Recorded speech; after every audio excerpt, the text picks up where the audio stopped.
Welcome to Tansson TV Plus. I'm Brandon. And I'm Mom. Yes, thank you so much for being here, as always. We always love doing this. And Mom, how are you doing today? I am doing fine. Brandon, how are you doing today? I'm doing well, and I'm excited for us to go ahead and get into today's video. I'm excited too, Brandon, because we're going to talk about Punky Brewster. Yes, and this is the revival series from 2021, which is also a sequel to the original. Yes, and this goes along with our theme of revivals, restructures, and sequels that we're looking at this month. Yes, I'm very excited for us to dive into all of it. And Mom, are you able to let us know, what is this first episode about? It's a pilot episode. It is a pilot episode. And in this first episode, Punky's, of course, reintroduced to the audience. But Punky is newly divorced, and she is the mother of 3 children.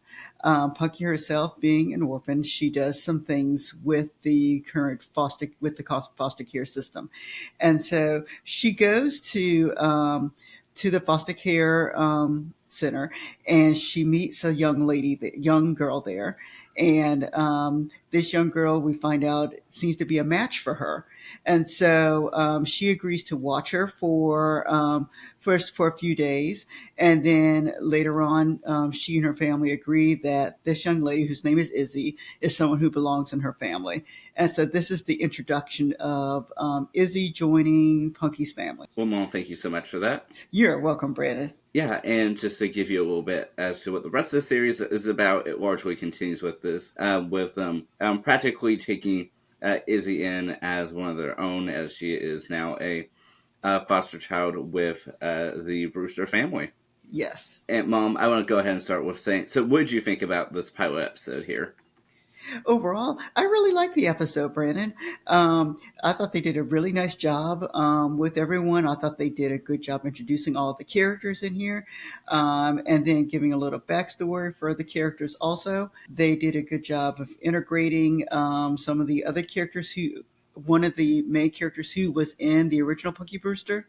And they also gave her a backstory also. So I thought they did a really nice job. Yeah, I really enjoyed it as well. I know we were very excited when it was announced and it debuted alongside the rest of the series on February 25th, 2021, which is hard to believe that was 4 years ago. That was really hard to believe. When you told me the date, I couldn't believe it. But I really want to do our due diligence here and to really dive into the series, because even though it may have only lasted 10 episodes, I feel like the reception of it wasn't as widespread as I feel like it should have been. Yes. No, and I agree with you also. I don't think it was given a chance. I would have loved to see it to expand for a second season to see what they would have done with the series. Yeah, and so as a little bit of background too, while it did debut on Peacock, the Peacock service was still pretty new at the time, and so there wasn't really a chance for as much exposure, said, in comparison to if it had been on, say, like NBC, for instance. Mm-hmm. Understood. Yeah, like I said, it's just unfortunate it didn't last longer. But nevertheless, though, I did want for us to sort of begin diving into it. And so I did want to speak a little bit about some of the connections that we see between this series and the original Punky Brewster that debuted within the 1980s. All right, what did you see, Brandon? So first of all, I feel like for many of these revival shows, that there's usually some more intentional connections with its parent series, in this case, the preceding one. And so I think the biggest one with this is that you're able to see the character of Punky Brewster, as well as daughter Hannah, and even friend Cherry, speak to the portrait of Henry, who was Punky's adopted father in the original series. Yes, the picture was center stage, or at least it appeared that way on the wall, and so they all spoke to Henry. As things went on, they just kind of spoke to him. And I thought it was really nice. Not only did Punky speak to him, but Sherry came by and also had greetings to him also. And then I like that they kind of kept the theme of photography also, because that was what Henry did, and not just regular photography. They made a point of saying that Punky used some of the older cameras. So I thought that was really important that they kind of kept that trend going along with it also. and then also the orphanage theme also, or foster care system. They kind of kept that theme going along since Punky was also a foster child originally to Henry. Yeah, and it was the same one, at least the name, Fenster Hall. Yes, yes, they kept that name together too. Yeah, and to add on to that is Sherry now works there. Yeah, yeah, which I find really interesting, and something that was in the original show was that Sherry was raised by her grandmother, and so I'm sure that that probably led to them actually wanting to make sure that the character of Sherry is still doing something else by someone who was raised by another person other than their parents. Yeah, I never even thought about that connection, and so I like that they took the time to make that connection for the series, and that with that connection with Henry that we were just mentioning, that was the very first scene of the episode of the series, and so I like that they were able to do that, and they kept the same apartment modified a little bit to update it, but still the same apartment. Yes, yes. Yeah, and with almost every pilot episode, the big thing that we've always looked for is the initiating event. And so, were you able to identify like that true initiating event in this episode? What do you think? Yeah, I think I did. You can let me know if you agree with me or not. But I think the initiating event really in this one is Izzy, and when she actually comes to live with them, because she's kind of to me representing, Punky, the new version of Punky.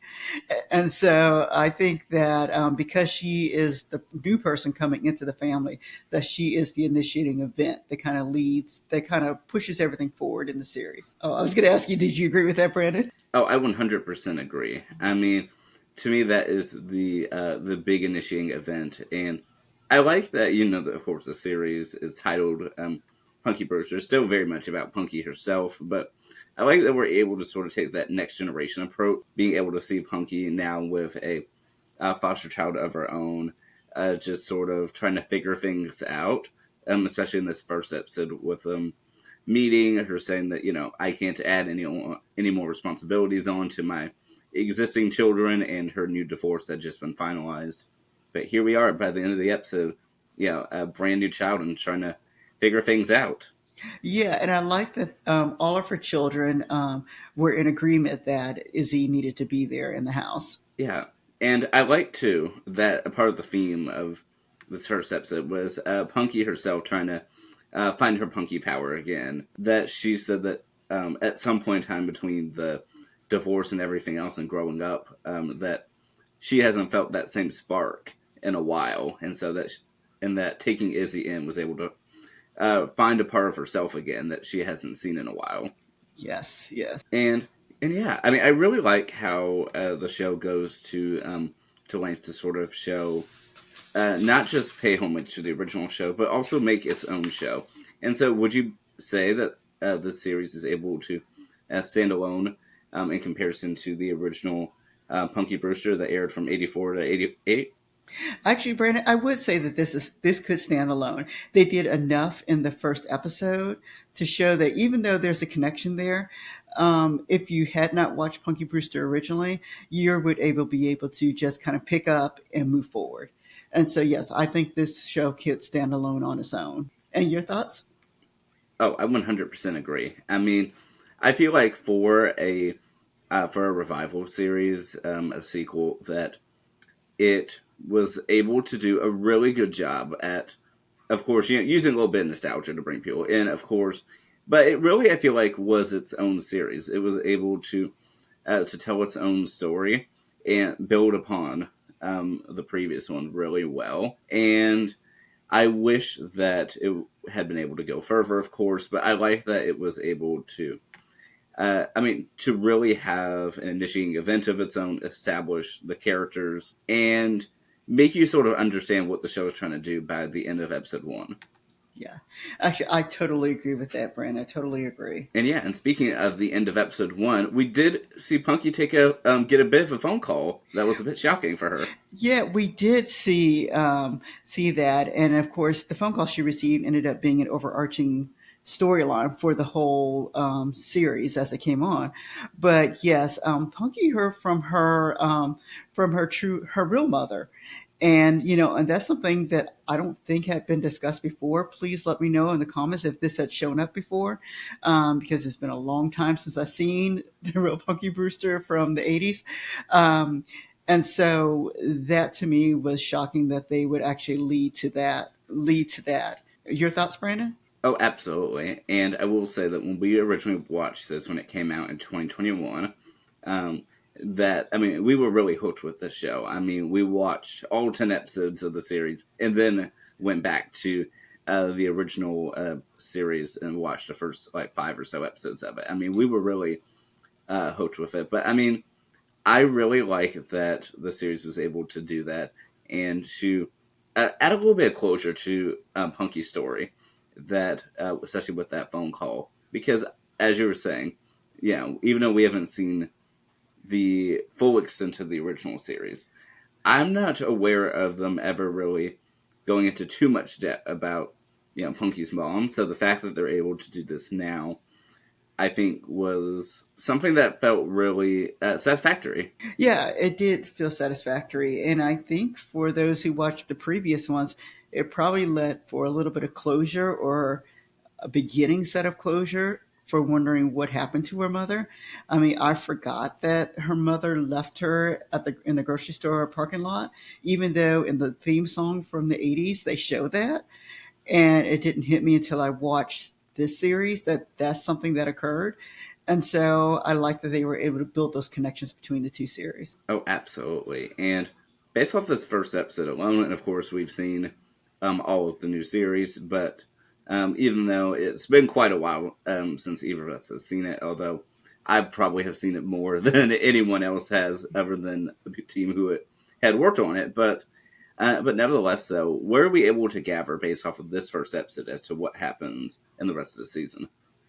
Well, I think we're able to gather quite a bit. We are given some hints about her own children that she does have herself. Her son, her youngest son, seems to be struggling a little bit, and so we're giving a little bit of that. We're given some information about her daughter Hannah, and so we know that there'll be a few episodes probably that will kind of talk about her also, and then of course the sister relationship between she and Izzy. But then, as I mentioned before, she's newly divorced. And so they do bring her husband in. His name is Travis. And so he is actually brought into the first episode. And he seems to be very accepting of, the fact that Izzy's there. And so I think that we're going to get a little bit of information about Travis and their relationship. And then Sherry being there anyway, we're going to learn more about Sherry. And so I think that they have built with this first episode, they have enough plot line that they could go on further they could have gone further than the 10 episodes that they did have. Oh, absolutely, I agree. And something I thought was nice that this series did, as opposed to some other shows that were brought back did, is that they really not just focus on, of course, Punky and Cherry, but they also really focus on the children as well. And I think that's a major part of what made this series just really work, is that I feel like it was a true ensemble, that they all had different pieces that they all brought to the series. Yep, I agree totally, Brandon. I will say one of the things I did miss though was the theme song, and so the original Punky Brewster theme song I think is one that's very memorable. And so with the new theme song, it was fine. There really wasn't much of a song. It was just a musical interlude per se at the beginning. And so I will say that was one mark that I think was missed for me, was the fact that they could have recreated a little bit more of the theme song and brought that back. Oh, absolutely. Especially considering it was a streaming show. I mean, you don't have to really deal with as much of the network time constraints with that. So I certainly wish that they had a proper theme song as well, outside of the short intro that was just a few seconds long. Although, to give the show credit though, I did really like the ending theme, and of course if you let the credits autoplay to the next episode, you'll probably miss it, but I really like the ending credit music. And so yeah, but I definitely wish it had that proper theme song. Yeah. And Mom, something I wanted to ask you, since you've seen more of the original series than I have. So, what's a little bit interesting about some of these modern revival series, the active sequels, is that a lot of them, to include Punky Brewster, share the name with the original series. And so, do you feel like this was appropriate in this case for the 2021 series? Actually, I think it was because it's called Punky Brewster, and that is who is the star of the show. Yes, actually, I think that using the name Punky Brewster is very appropriate because that is who the first series was about. And this, in essence, is what this show is about, too. It is about Punky, it's about her life and everything that goes along with it.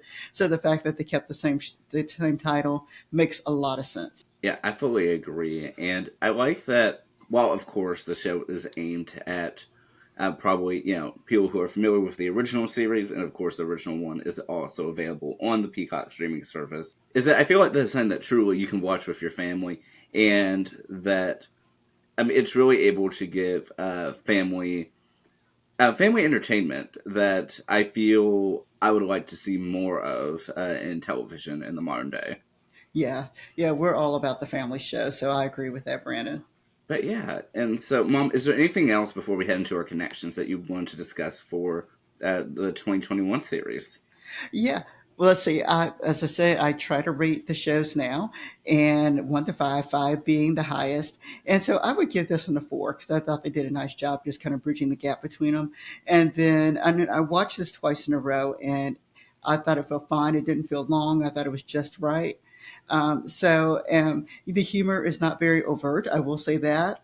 But I think subtlety actually works for this. Yeah, I 100% agree. I mean, I really like how the show paces itself and it feels right in a sense. Like, I know a lot of times shows have a little bit of a sort of gap in between, so like believability. Like, oh, okay, you can tell this is episode one. For me, I feel like everyone just sort of fit right in, on number one, and was able to make a really cohesive series. But yes, I totally agree with your rating of 4 out of 5. All right. All right, Brandon, and tell us about our connections. Yeah, so we have some interesting ones I was looking at. So first of all, the creator of the original show is credited again for producing the story for this first episode. Okay, wonderful. Yeah, and what's interesting is doing a little bit of research into him is that he was also one of the people that developed the series Silver Spoons. Oh, that was one of our first ones we talked about. Yeah, so it's definitely interesting to do that, to look into that, and then even though not the episodes we discussed starting in season 2, he was also a producer of Family Matters. Oh, wow. That's incredible. But yeah, and so I'm not 100% familiar as to whether they're crediting him because of similarities to the original show or if he brought in new contributions to the new show. But I'm nevertheless glad that they were able to include his work. But yeah, I mean, but that's the primary, let's say, connection there, which is something I truly did not know. Okay. Brandon, who did you say the person was? Yeah, so this is David W. Ducklin. Okay. All right. Back in September, we spoke about the new series Saved by the Bell, and so both these series were developed around the same time for the Peacock streaming service, and I mentioned sort of how new the service was. So it released in April 2020, and this show just came out February 2021. So truly in less than a year after the service came out. Okay. All right. Well, Brandon, thank you so much for that information. I love the connections that you made. Well, Mom, before we begin closing out, I did actually want to ask you. So, what were your thoughts about the character of Travis, Punky's ex-husband, in this show? Actually, I liked him. He was not a loud character or anything like that. I thought they did a nice job of just having him there. And I think that's what his purpose was, just to show that he still is a father to the children and that he was just kind of there and then he kind of moved on out. You could tell they had some story I think that they wanted to bring up later, but he was just there. And then you could also tell that Punky was still in transition because when she greeted him like she was still married to him. Um, so, um, So, but I thought they did a nice job of just incorporating him and just having him be there as he was trying to cook for the children. Yeah, and I really like that for these 10 episodes, we see Travis sort of adopt the role of, of dad. And so they establish a little bit, reading between the lines, that he wasn't really around a lot because of his band. But I like that he's putting in the effort now to really be there for the family. And yeah, I really like, the addition of his character, because I feel like it adds an extra dynamic to the show. Yeah, I did too, Brandon. I did too. But last but certainly not least, before I allow you to go ahead and close this out, I did want to ask, so what were your thoughts about Izzy as the next generation Punky in this series? You know, I think Punky's just an original. I did like Izzy. I will say I did like Izzy as a character. She's not a Punky, even though they were trying to make her a Punky. She's not a Punky Brewster, but I could see what they were trying to do, trying to give her the wild side, but at the same time to make her someone who will blend in with her family. And so Izzy was fine. Yeah, and I'll definitely say, for me, I really like, of course, the actual character of Punky Brewster, and I do like, yeah, really like the character of Izzy. But I like that the show can kind of makes her do her own thing, even though she definitely reminds the audience of Punky in certain ways. That I feel like she sort of does her own thing, and that while of course there are definitely comparisons, that yeah, it's its own show. Yeah, I agree totally. I agree. And we thank everybody for watching today. Let us know what your thoughts are. Did you watch the new Punky? Did you watch the old Punky? And we look forward to reading your comments. And so have a great day, everybody. And we'll see you next time. All right, bye bye.